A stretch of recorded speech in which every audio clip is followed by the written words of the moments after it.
Alright, so today, oop, I'm in the ship. Alright, there we go. Today, I'm doing chambers! Woo! Some beginner side notes for chambers.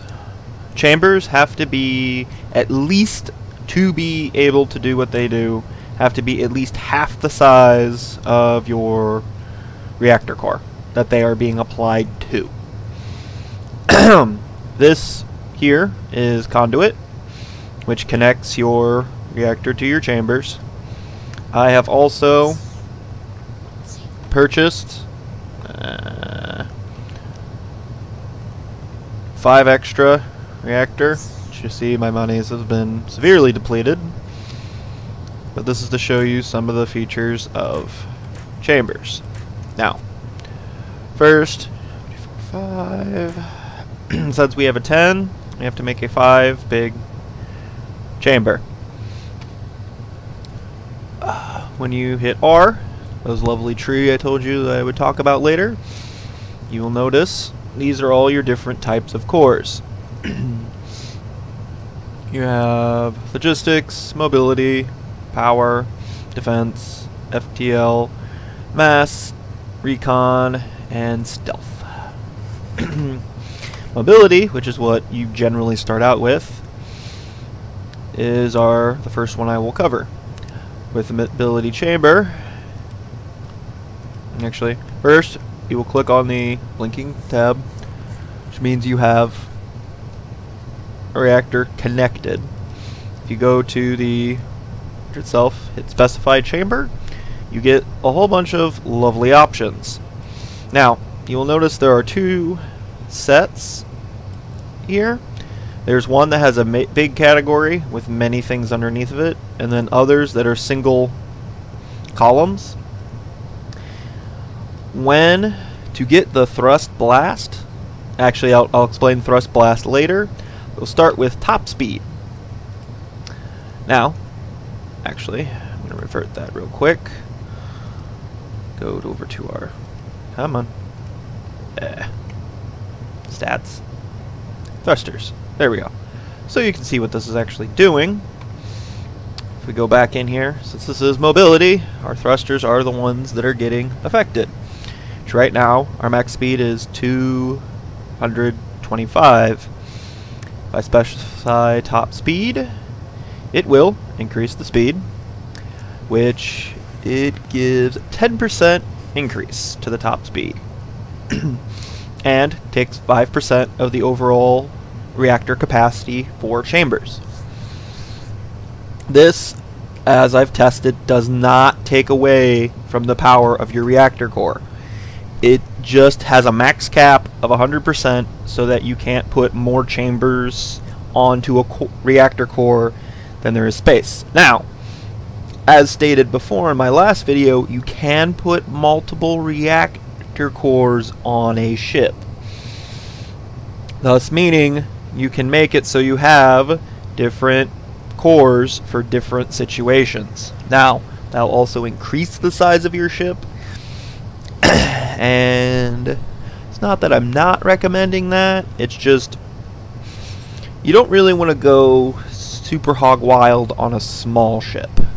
Larger ships, yes. Small ships, no. Now, as I said, now this chamber, as I will go back, you have top speed, and it has a tier here, but it doesn't have any branches. So if you click on it, hit OK, like I said before, continuing on, you will notice down here you have a level down and a level up. Because this doesn't have a branch, I can hit level up, and it will increase top speed. Now, if I wanted a different chamber, or an additional chamber in the trees, I'll go down here, get my 5 core, put it along, go back into the menu, and ta-da! Another chamber has popped up, which I can specify. And this time I'm going to do turn rate and max it out. So right now I'm using 50% of my reactor's capacity and I am getting max speed, top speed, and max turn rate, which for the max top speed is 360 on the main server. These are the main game. No modification. On the server I play, it is 960. So, considerably faster. Now, where was I? Okay. Now, this is nice and all that, but you notice 50% reactor use for both of these. If I revert any of the chambers, they go back to where they were. Now, let's see Thruster Blast. This one has branches, so I hit OK. And you notice this doesn't have a level up or level down. So how do I get to the branches? Well, and this is going to be the fun part. Okay, I didn't delete that one. You have to connect the core to the core. So this little setup here, since Thruster Blast has 3, I could, if I had the components, which I don't, could put another chamber here, another chamber here. Now when I get down in, you'll notice Thruster Blast is now connected to this. Now I can specify which one of these I want to do it. I could do multi-charge, I could do charge speed, I could do blast strength. Which I'll do multi-charge, hit OK. So that's taking percentage. And that's how the tier downs work. Now, next step in this, showing you the chambers, is to show you the different kinds. Now,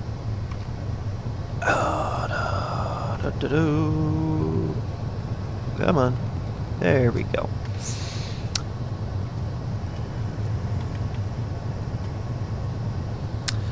These are the different, and I'm on caps lock, lovely, the different chambers. Now, if you are at your home station, generally you will have this here, where same price, same price, same price, same price, same price, same price, same price, same price. This makes it so you get all your money back for them. Next, I will do FTL, as they are another good system to have. 2, 3, 4, and 5. You'll notice the FTL is lit up, and this one starts as a multi-tier. That's why I didn't show it first. Which you have jump inhibitor, base, jump inhibitor, a warp gate base, and jump drive base. For this ship, we don't have, well, can't have a warp gate because that's for stations, but sorry, we'll hit jump drive base, which, if enabled,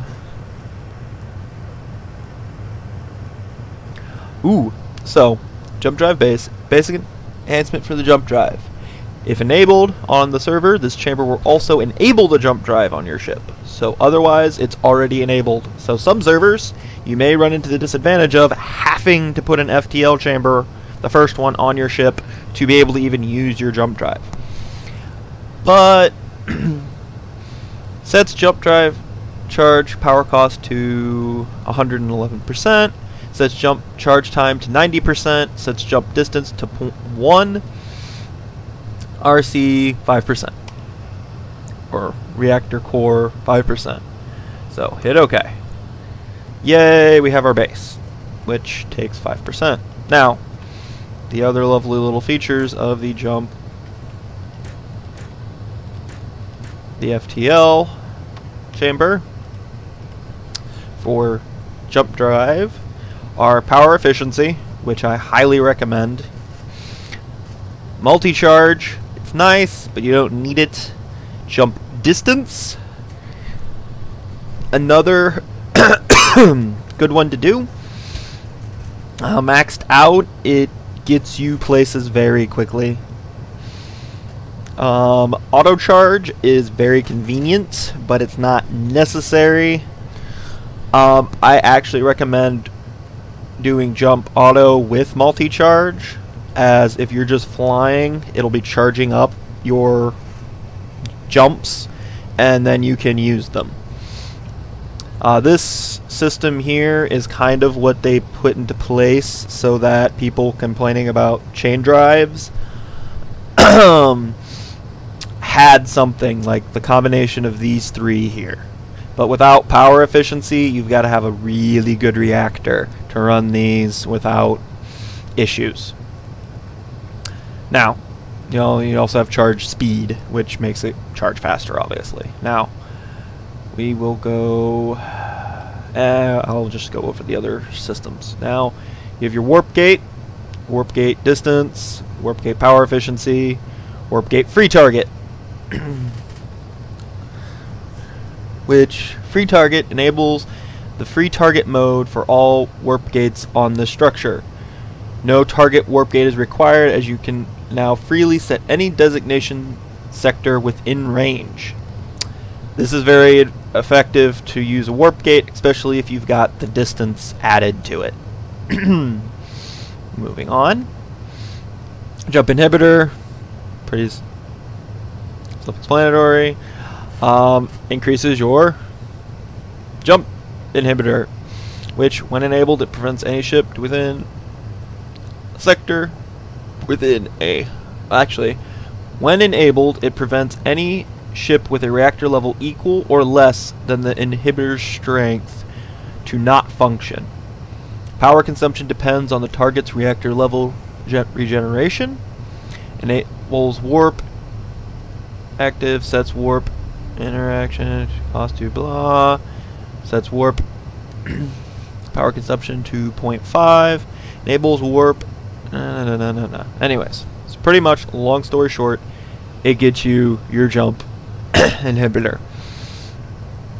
Range obviously increases the amount of jump range, and jump inhibitor 1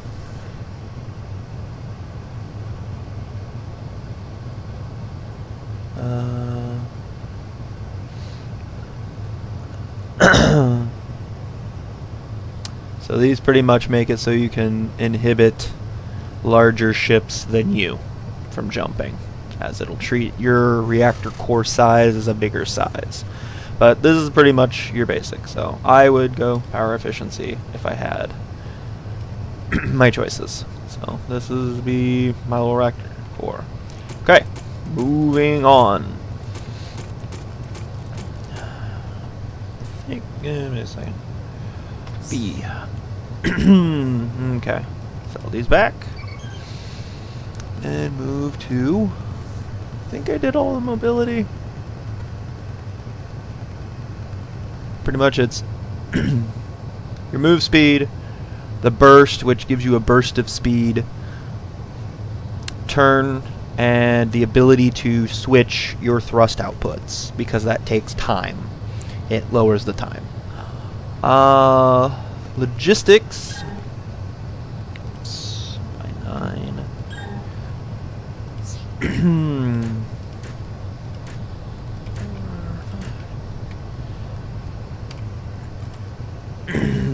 Has a mining bonus, factory power efficiency, which is for stations,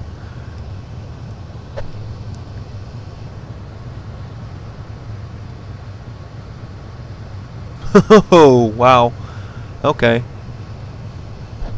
these two make it so your power efficiency on a station, your factories are more power efficient, your factories, you know, produce more stuff.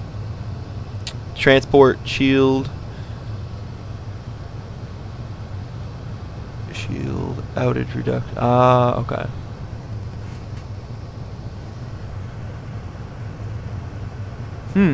Nice. And your transporter shield outage reduction. Sorry. Some of these I haven't read 100% up on, just because, you know, I'm just going over basics. So advanced stuff is more for you to look at. Just showing you what to look at. But anyways, this makes it so when you use a teleporter between your ship and another ship or station, it reduces the powder outage, the shield outage reduction, which means, wow, maxed out, it actually makes it so you don't lose shields when you teleport, which is really nice. Because really annoying when you teleport from a ship to another entity and then have to teleport back and wait for the shields to recharge. But anyways, this here increases the yield, obviously, of the blocks you're mining. This is really nice if you are in a claim sector by your faction, because you get your faction's mining bonus plus, or actually I think multiplied or added, this mining bonus makes it so you get a ludicrous amount of resources, and depending on what your faction's mining bonus is, it can be stupid amounts. I have heard, and I've tested it once, but it does, I believe this multiplies the mining bonus. So it goes amount of resources you'd normally get times the faction bonus times the mining bonus, or it's normal bonus times this times faction bonus. So if this does 1 times, 3 times, or even 50%, 100% extra, so 1.5 times, 2 times, that can take a faction bonus like the one on the server I play on, which is Freaks R Us. The binding bonus will go from like the 12% I have, or the 12 times I have, which will go to 18 times and then 24 times. That is really an advantage, especially when you have a asteroid-rich system that you're plowing through. Which it'll apply the bonus, which if you, like before, level it up, will increase. That mining bonus does take a lot, but it, like I said earlier, it is very much an advantage. Okay, back to the shop. Sell these back for the same amount of money. Did mobility, done this. Power chamber, I really, I'll buy them and show you. It's very disappointing, to say the most.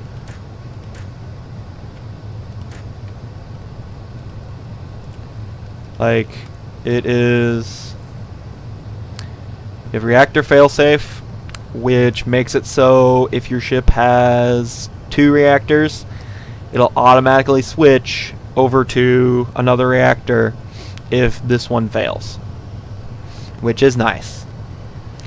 Example, if you had the health of a smaller reactor that you were using for the chambers and a bigger reactor that you had just for sheer power output, it would switch over to the big reactor if you were hit while trying to move around and transport yourself. Or if you had the big reactor while in combat, it would switch over to the smaller reactor so that you could try to get out and escape. Now the other one is the base, which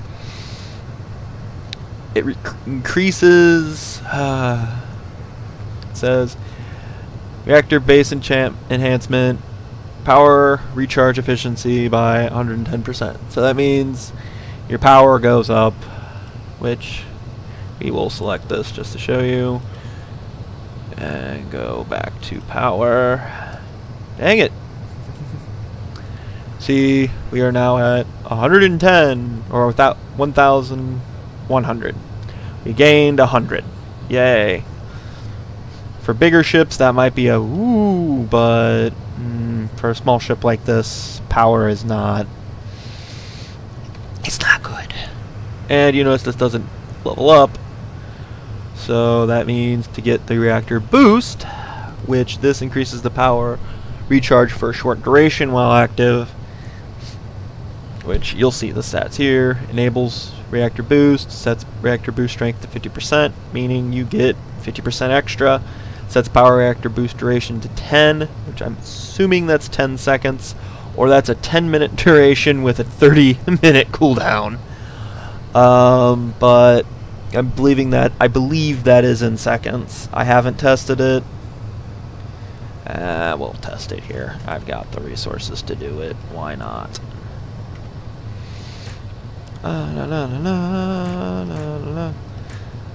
Why say something you believe it's something when you can just test it? Okay. Specify reactor boost. Now the fun part is, there it is, reactor boost.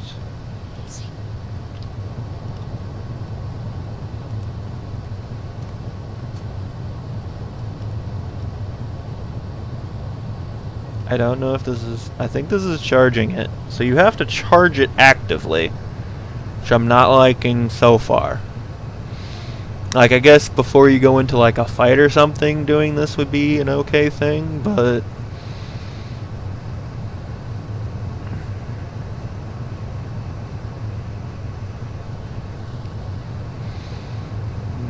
so I'm guessing 30-second charge time for, yep, 10 seconds of boost. Ooh, that was some lag there. So, yeah, I don't like it, to be honest. Like, even at max power, it is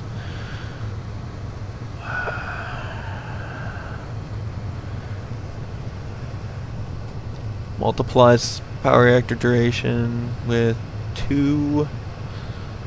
I'll revert it real quick. Specify. Okay, so that gives you, this gives you 50%. This allows you to do double your power. And this doubles the duration. So this makes it so it's 30 seconds to charge, 10 seconds to of duration. This gives it, with 50%, this makes it 100%, so doubling your power output, and this makes it so it's for 20 seconds.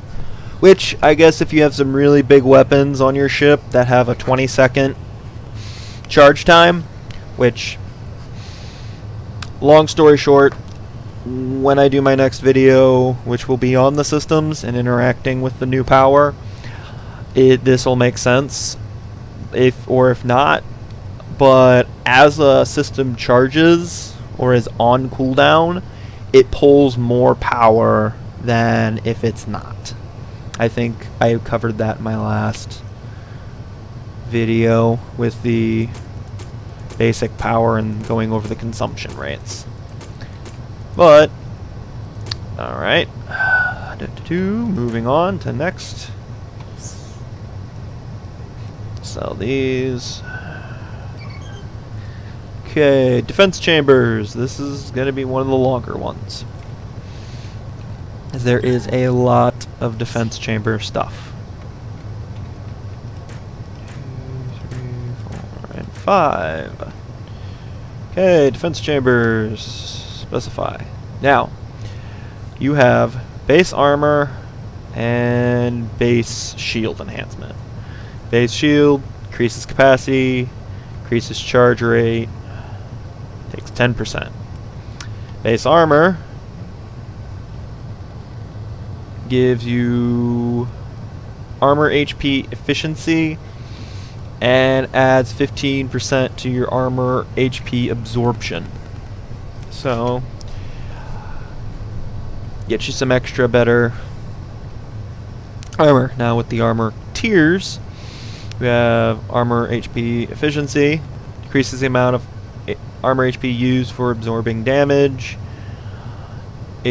Armor HP absorption increases the amount of damage absorbed by armor HP. So, depending on what you're trying to do here, you really might not want to stack these two together, because they, you know, kind of look like they cancel each other out completely. Armor type, powered 1. Powered armor pretty much makes it so, if you read through the description, regenerates your armor HP slowly over time at the cost of extra power consumption. So adds 1% to armor HP regeneration, decrease power recharge efficiency by 90%. And the level 2 does 4% with decrease recharge efficiency by 88.3. And then you have armor heat damage, reduces the block damage taken from being too close to a star.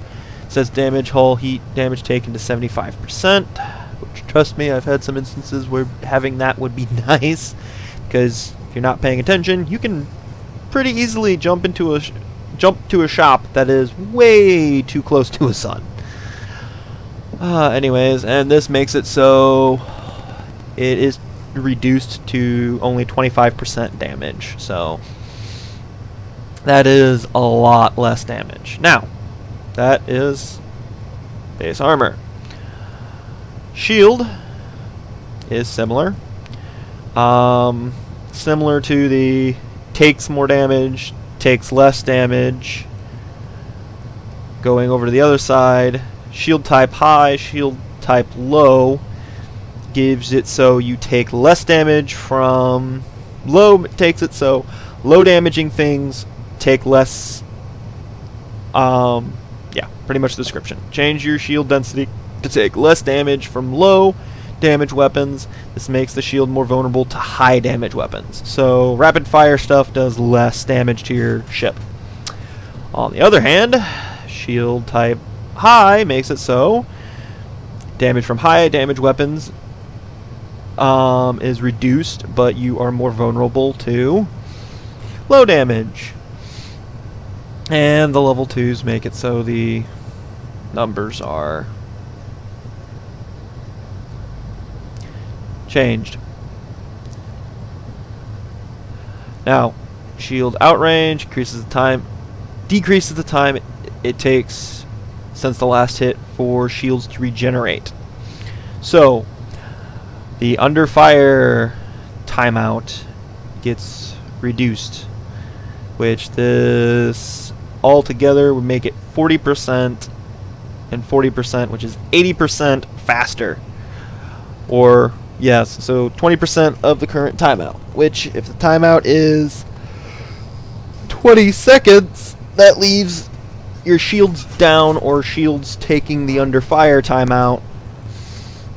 It reduces them down to very little. Now, since ships have not one shield but many shields, that means if someone's trying to knock your shields out, your shields will recover faster and come back up quicker, which is good.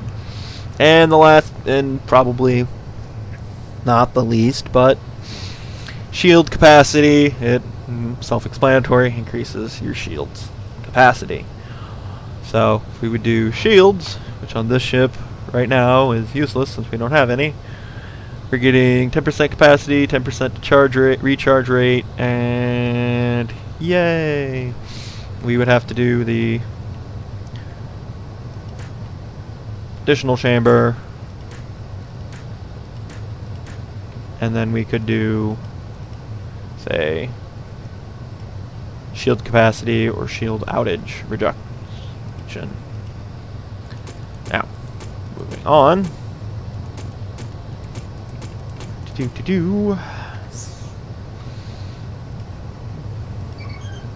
FTL we've done. Mass chamber is another one that is it makes your ship, if I remember correctly, personal gravity or structure. Personal gravity, chamber not printed on the structure type. Oh, okay. So you can't put this on a ship. But chamber not printed on the structure. Personal gravity enables personal gravity, providing a linear gravity field the size of your structure. So it gives you gravity on your stations. Structure gravity, chamber not printed on the structure. Structural gravity central Enables personal gravity, providing a radial gravity field the size of your structure. Difference is, this is a flat plane, so self-explanatory. Yeah, this.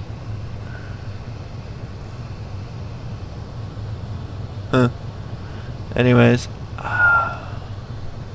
pretty much long story short, that makes it so your stations can have gravity. So you can see why I'm like, yay, this chamber, it does so much. It's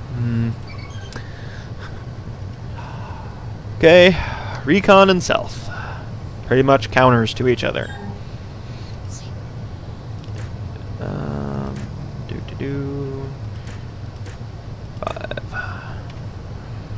Recon.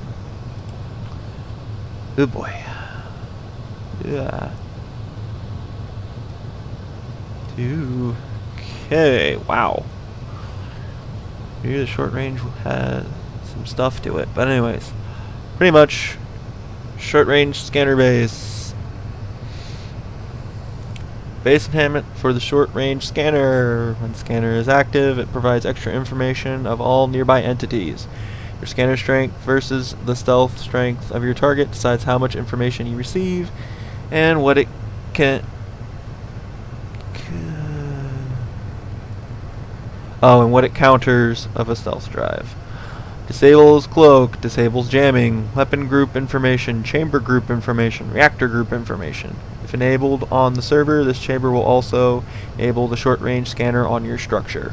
Otherwise, it's already available. Set scanner strength to 1. Most stuff doesn't get set to max strength. Adds 1 to scanner's strength. Enables scanner's short range scanner capability. Increases scanner's recharge power cost by 11%.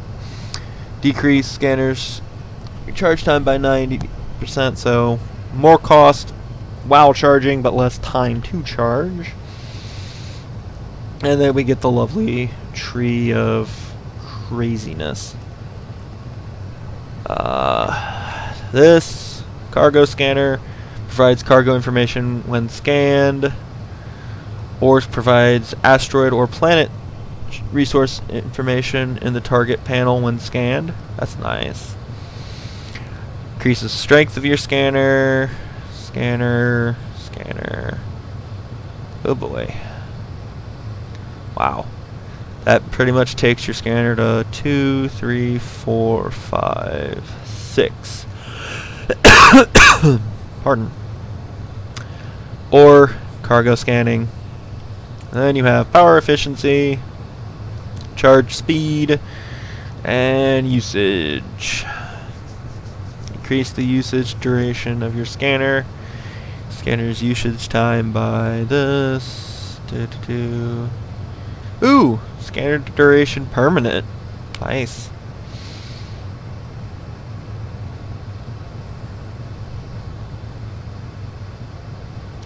Whew. Okay. So 150% power, but it's always active. Nice. I like it. But anyways, for a good scouting ship, this is nice. Also nice for a good scouting ship.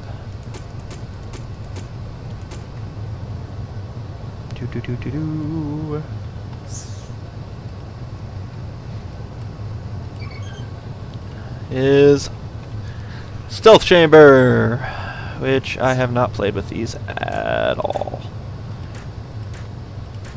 Not because I don't like stealth, it's just most of the other stuff has been considered more beneficial to me.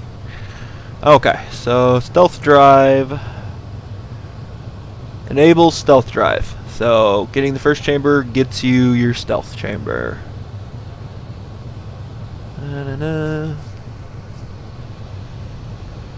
2-1. Stealth strength. Ooh.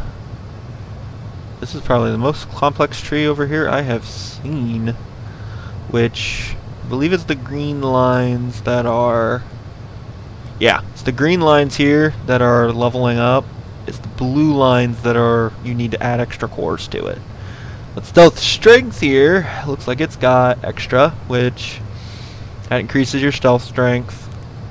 Enables anti-lock on while the stealth drive is active, stopping any missile weapon from locking onto you. So your radar jammer from before. Stealth jammer enables radar jammer while the stealth drive is active, hiding your navigation marker. That's nice. So strength 2, strength 3, stealth cloaker enables cloaking while the stealth drive is active, visually hiding your structure. So you get this up to stealth 3 and then you can get a cloak. So that looks like you can build pretty much stealth drive, go over, get the the radar and the stealth cloaking. Oof. Looks like it would take a lot of chamber space. But anyways, you get your duration, which increases usage time to 150 by 130. Usage time by 150. Ah, you can get it up to permanent. Okay, so I'm guessing you can't get it to permanent and cloak. Actually, no, you could. So 45% total, 47.5%. So you'd be almost 100% usage, but it looks like you could get stealth cloak along with that, but not sure on those two if you could get though jam and lock on as well. But anyways, looks like charge speed, power efficiency, reduces cost, same as before. So with the stealth drive, it pretty much enables your old cloakers, radar jammers, and anti-lock on mechanisms, which it has separated anti-lock on from jammer. So honestly, I'd get this. That anti-lock on is such a good thing in combat. If your enemy can't lock on to you with lock-on missiles, they pretty much become dumbfire. Or they try to lock on to other stuff, which is also nice. So it's a pretty good setup. I'm not going to say it's as good or worse because I actually haven't tried this one out, but that's pretty much it for the chambers, which I'm guessing... Oops. Yep, and I now have a stealth drive. Woo! Which I can then move this to here and get rid of that. Which... well, wrong button. I do that way too often. Anyways... Simmers, let's see how much this stealth add-on takes. 100 right now.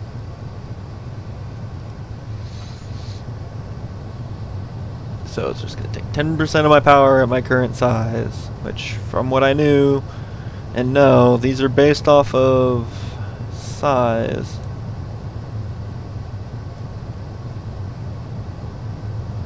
I am sneaky now. Yes. Actually, I don't think that does anything without the... Just makes it so you have to be scanned. But anyways, that's me playing with that. I will be playing with more systems next time, which will be my next video. Actually get this stuff some efficiency and some power and all that fun stuff. Try to actually make it look kind of like a ship.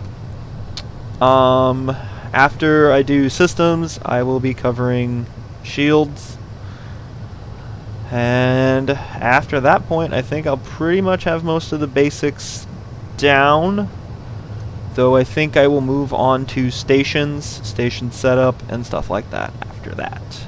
I am also not sure when my next video will be out, as during my weekends I actually work more often than not. So I will try to keep you all informed. Goodbye.